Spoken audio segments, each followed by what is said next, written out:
Denim Couch Podcast. Ooh, whoa, ooh, whoa. The 40s, 50s, 60s, 70s, and 80s with Steph with an F. Hi guys, welcome to the Denim Couch Podcast, where we chill on this denim couch and talk about the 40s, 50s, 60s, 70s, and 80s. I'm Stephanie Tanner. Welcome.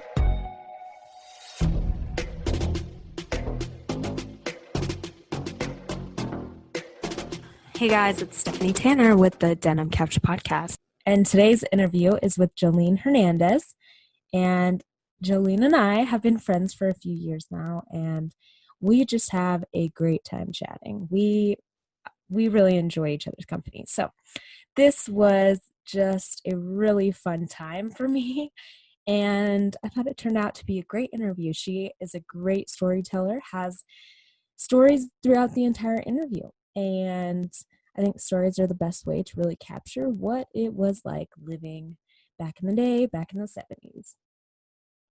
So this week, I have had something on my mind. So this week, my thought was, after talking with a few different people and thinking about this podcast, I realized how much I actually enjoy growing older.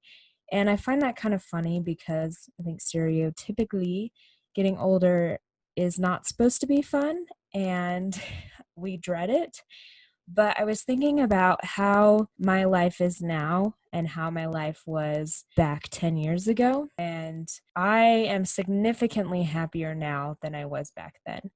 The great thing about time passing and about growing old and experiencing different phases of life is that you get to check things off or experience things that do take time. And you can't have the things that I have right now at 27 when you're 15. So I look at my grandmother and think how fulfilled her life must feel knowing that she has 20 plus grandchildren and 5 kids and has built a whole entire family with so many people who love each other and has accomplished so many things in her life, owning businesses and traveling the world. And it really doesn't matter what you do or what you accomplish. It's just that feeling of accomplishing something that you felt like you needed to accomplish. And I love all the things that I've been able to do. I was thinking about things I regret and things that I don't regret. And of course I have regrets. But this year it's been fun to sit back and feel proud about the things that I've done and know that that was because of time and just waiting for things to happen, having them happen at the right time, and then making choices when I felt like something was missing, making the choice to fill in that hole.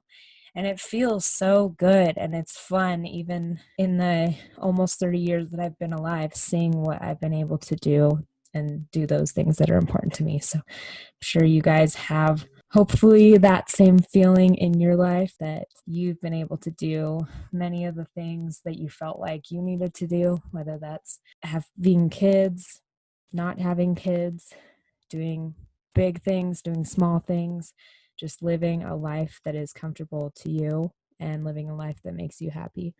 I think time can do great things. And I don't know, this week I just had that big impression that I'm so grateful for where I'm at. I just feel so much more fulfilled and keep bringing more people into my life and sharing stories with other people. And it's really rewarding. So that is my thought for the day.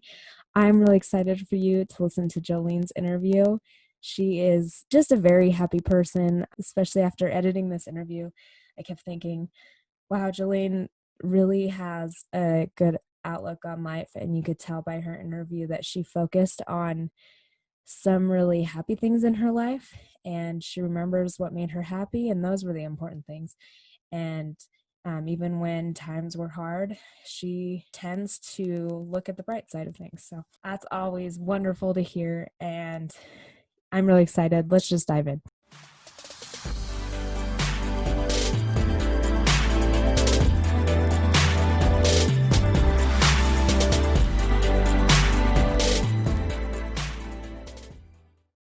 And my first question for you is, can you tell me a little bit more about your name?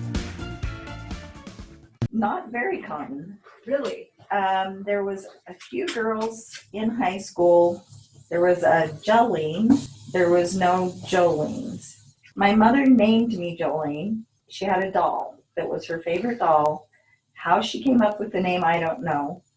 But she wanted me to be Jolene, so she named me Jolene. And then she thought, well, she probably needs a middle name. So she came up with Andra, which is after my uncle, but she thought Jolene Andra would sound funny, so she named me Andra Jolene. I've always gone by Jolene, except for legal things. What was life like back in the 70s?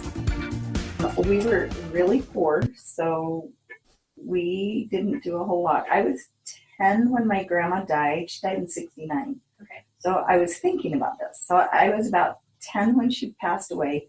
So, life was pretty easy. My mom was a single mom. She had a boyfriend that moved in with us when I was about 6. Okay. And they never got married. They were there together until he passed away 2 years before she did. So he was my stepdad. It was like a combination between John Wayne and Johnny Cash.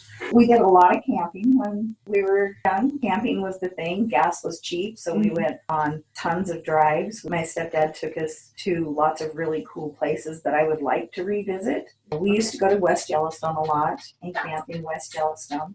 We used to drive a lot. My dad was a sheep herder, and my stepdad was a sheep herder also later on. We used to drive for hours looking for my dad, and we would get to his sheep camp, and I remember he would open the door when he'd hear our car. He'd open the door and he'd get this big grin on his face. We'd be there for maybe a half an hour. He'd usually cook for us delicious goulash and tuna salad sandwiches that were just, I've never had one like that. And maybe it's just a fond memory, I don't know. But I used to love going to the sheep camp and drinking out of the pail of water, and he'd cook for us, and then him and my mom would get in this huge fight, and they'd scream at each other, and we'd load up in the car and off we'd go after driving for hours trying to find him on the dirt roads. And, but when my stepdad started herding sheep, one of my favorite memories is my little sister and I would go and spend weekends with him, and we'd spend spring break with him during lambing season, and we'd help him night lamb, and that was amazing. So we would go out with him, and he taught us how to walk around the sheep and find all the little baby lambs, and we'd pick them up and hang them by their back feet and carry them into the shed, and the moms would follow us, and he taught us how to put the iodine on their little belly buttons and put them in their little stalls with their mommies, and it was so much fun. So we would let him sleep sometimes, and we'd get up, the two of us, in the middle of the night, and we'd go out. My dream was always to have my own sheep camp, because his sheep camp would sit in the backyard when he wasn't out on the range. And my little sister and I used to use it as a playhouse. I bet. It was one of our favorite places. And then we'd go and watch him shear the sheep and all that stuff. We'd go, he had a couple of horses. He had his own horse. We'd go up in the mountains when he was up on the range, and we'd get to ride the horses, and we'd drive up there, and we'd find him when he came down for supplies and everything. And my brother would stay with him during the summers and help him up on the range. And we'd go up and find him, and we'd have a big picnic dinner, and we'd get to ride the horses. There was one time we were up there, and he had his own horse, and then he had the old horse, and we got to ride the old horse because it was safe, because his horse was very young and she was very skittish. So my little sister, she was on the horse with my stepdad on his horse, because with him on there it was safe. But she had a blanket that she wouldn't let go of, and the blanket scared the horse and took off and bucked, and they fell off. She ended up okay, but it was pretty scary. My story is that when he passed away, I heard his horse come get him. I swear I heard the horse in the room when he died. I was a sophomore in high school when the Teton Dam broke. Wow. So that was exciting. We lived in Rexburg. We lived next to this motel. We had moved into this big house. My sister lived in the basement with her 2 little kids. And my mom and my sister and my stepdad lived upstairs. And the cops came one morning and said, the Teton Dam has broken. We need to evacuate. And so my sister worked at the hotel, and the man that owned the hotel was out of town. He was an older gentleman that we befriended, and his wife had died, and so we got to know him. He was out of town, and she was watching the motel. So we had to go and gather everything up, all the money and everything, and make sure everything was locked up. And we moved most of her furniture upstairs. We worked really hard and really fast. Yeah.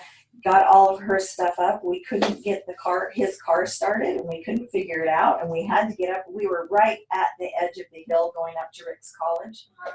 And we left his car, and we got up to the hill, and my sister went back down to see if she could figure out what was wrong with the car. Her son, I can't remember how old he was, had been in the car playing with it, pretending to drive, and had taken it out of gear. And so in a panic, we couldn't get the car started. So she got the car up there. I remember watching from the top of the hill, the flood just come through. At the bottom of the hill, just watching the houses and everything. It flooded clear up until about a quarter of inch from the floorboards upstairs. When that happened, when they told my mom that we couldn't live there anymore because they were tearing the house down, condemning it and tearing it down, she was actually able to buy for $1 a trailer behind the high school, Madison High School. The farmer there had sold or donated a bunch of land, and they made a trailer court right there. And so my mom was able to buy a trailer, and it was a 3-bedroom house. And so I had my own bedroom. I didn't have to share with anybody anymore because I had always shared with my sisters. It had the most gorgeous purple and blue shag carpet in it. It was amazing. What did you do for fun in the 70s? My little sister and I used to ride the 10 speeds. My sister decided she was an entrepreneur. She was I don't know what you would call her. We had a love-hate relationship because she was 3 years younger than I am. And so when she was born, she was this cute little curly blonde hair girl. And I was the honorary one, and everybody loved her, and nobody loved me. I didn't realize that until she was grown up, that it wasn't her fault. But I hated her for it. So we had this love-hate relationship. So one day she comes home and says, I'm saving my money. And I said, why? She said, because I'm going to buy me a 10-speed. And it's like, that sounds like a great idea. I'm not going to ride that bike. If you're getting a 10-speed, I'm not going to look like a dork. So I saved my money too. And so my mom and my stepdad put in halves and took us to Gamble's, and we got to pick out our 10 speeds. Mine was blue because it was my favorite color back then. And so we would ride our 10 speeds all over town. When I moved to Rexburg, when I was in 7th grade, I hung out with all my church friends. They came up to me the very first day of school and said, hi, my name is, and they were my best friends. And all their parents worked at Rick's College. They had 2-parent homes, and I felt like I was a single parent home, and my mom was very reclusive, and we moved everywhere. We lived everywhere from St. Anthony Clear to Idaho Falls. Wow. Okay. So we were constantly moving, so I was constantly meeting new people. That's hard. So my sister went to all my church functions with me, and the little old man that owned the hotel, he would go to all my daddy-daughter dates with me, and so my friends were just my best friends from day one, and got me going to church. Hey, you're going to go to church with us? And I just got really involved in the church and went on all the church traveling fun things to Salt Lake, and their parents worked for Rick's College, so we got into the pool up there for free, and I didn't own a swimming suit, but I would rent one, and they tried so hard to teach me how to swim. But I did not learn to swim until I was an adult, because they would try so hard, and I had to hug the side because it was way too deep for me. What were some popular activities? We used to go bowling, we'd go to the movies, we'd drag Maine. I got really lucky one night and my brother let me drive his brand new pickup.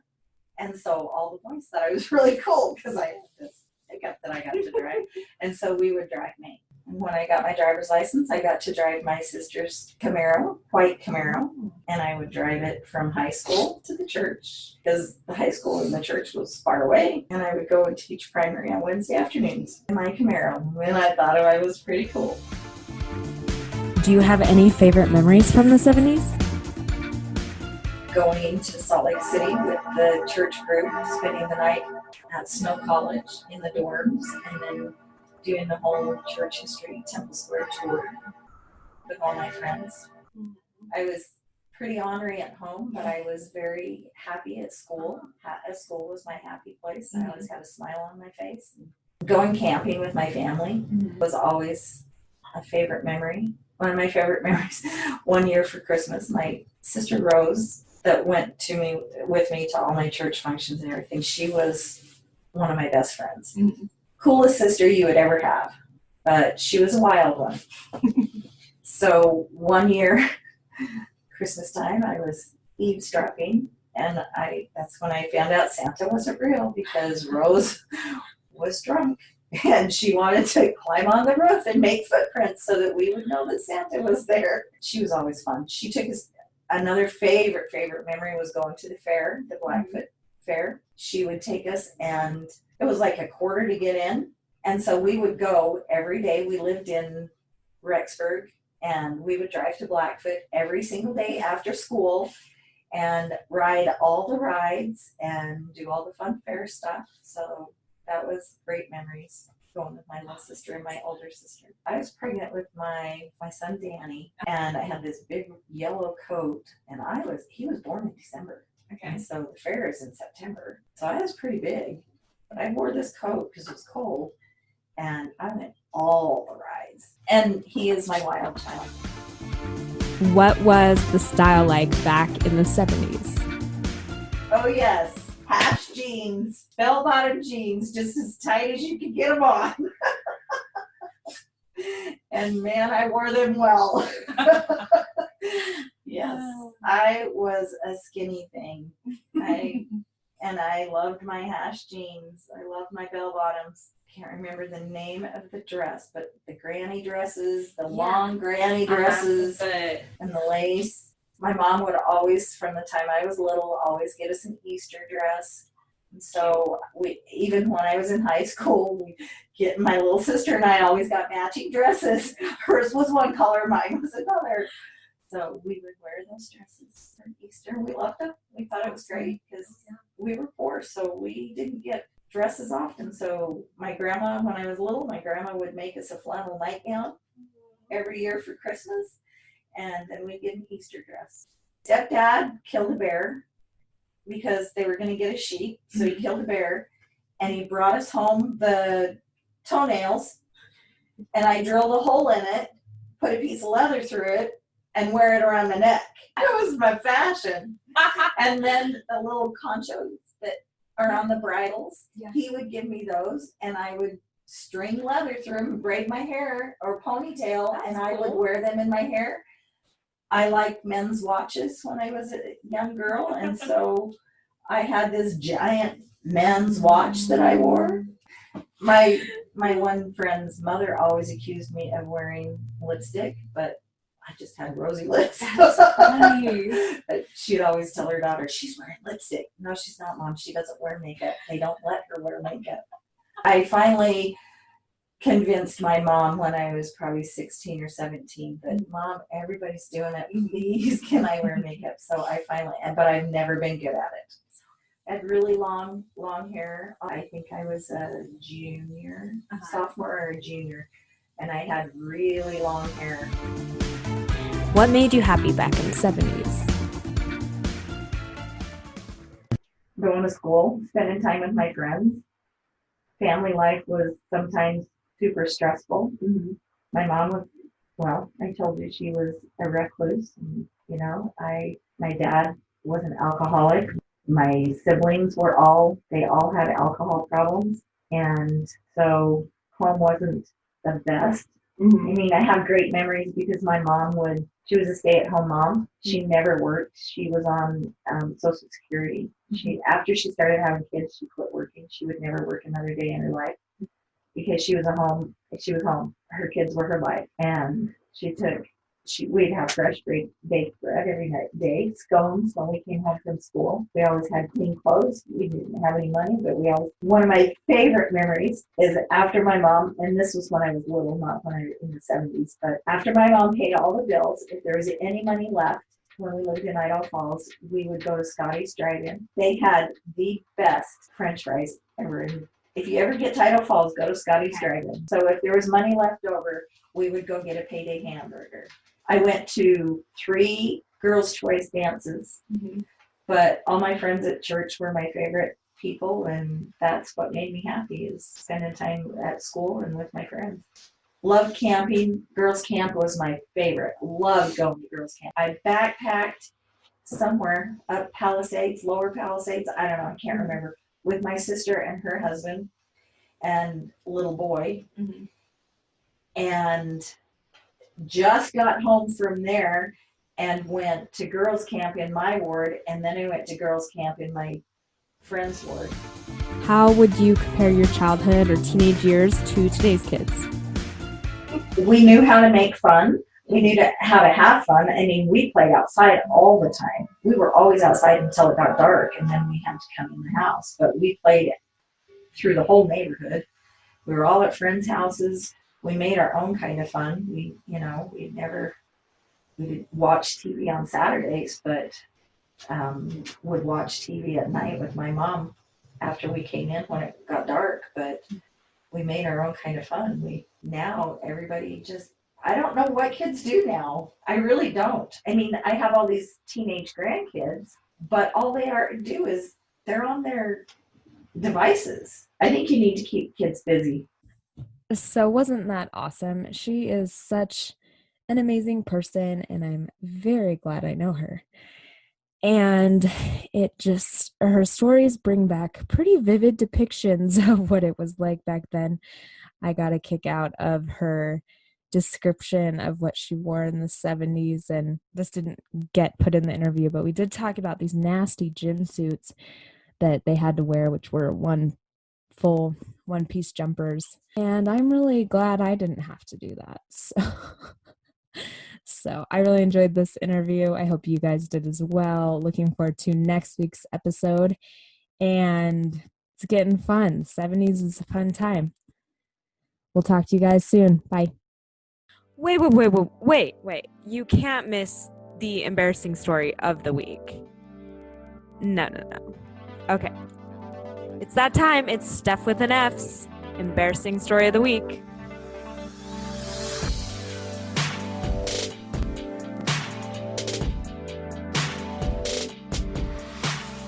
This week's embarrassing story. So many things. I broke a plate. That's always sad. I came home this morning to my dogs chewing on my clothes and eating a diaper. How that happened, I can only blame the husband. Just kidding. And the most important embarrassing story is that I thought someone spilled some type of juice on the floor. I kept walking through this area and it was really wet and sticky. And so I kept complaining, it's really sticky over there. It's sticky over there. And so my husband goes over to that area and realizes that our ceiling is leaking. And so he pokes his finger up in the ceiling and tears through the ceiling. The entire bathroom has to be replaced, including the flooring and the flooring underneath the flooring. I don't know what that's called exactly, but yes, if we had waited a few more years and not noticed this, our toilet would have just sunk down through the roof eventually because the boards were water damaged. So yes, we spent the weekend redoing the bathroom. Well, I should say he spent the weekend redoing the bathroom. I was moral support and probably annoying the crap out of him.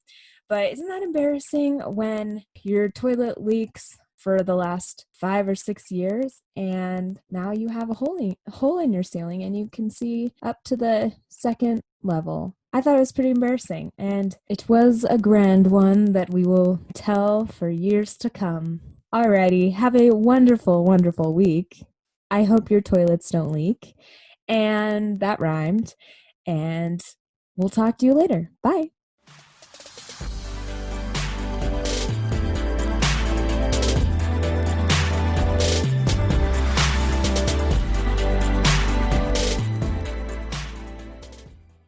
If you came here for mental health help, please go visit your doctor.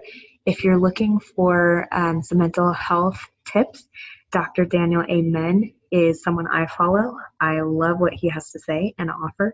I think his website is brainhealthassessment.com, and he just has some awesome checklist items that go over brain health habits that you should be doing to have better brain health. I want to say there's like 5 to 10 items, and if you have those, if you're working on those habits and trying to improve them to improve your brain health, you'll also improve your happiness level, because brain health equals mental health. So keep your brains happy and healthy, and check out Dr. Daniel Amen. This is not sponsored. I just really like what he has to say, and I think it's really beneficial. I think it can help a lot of people. It's actually very matter of fact, kind of obvious, but yeah, we neglect so many of these habits daily. And I do feel like, if you're feeling unhappy, that may be one of the reasons you're unhappy, because you're neglecting your brain health, which is also your mental health. And yeah, trying to improve these habits could really help. So check him out. If you have any stories from the 40s, 50s, 60s, 70s, and 80s, please get in contact with me. Let's chat. I want nothing more than to chat about the past. I want nothing more than to chat about the 40s, 50s, 60s, 70s, and 80s. If you have any specific questions that I'm not asking that you would like to know about these eras while interviewing these people, please let me know. I would love some advice, and I would love your input. So what would you guys like to know?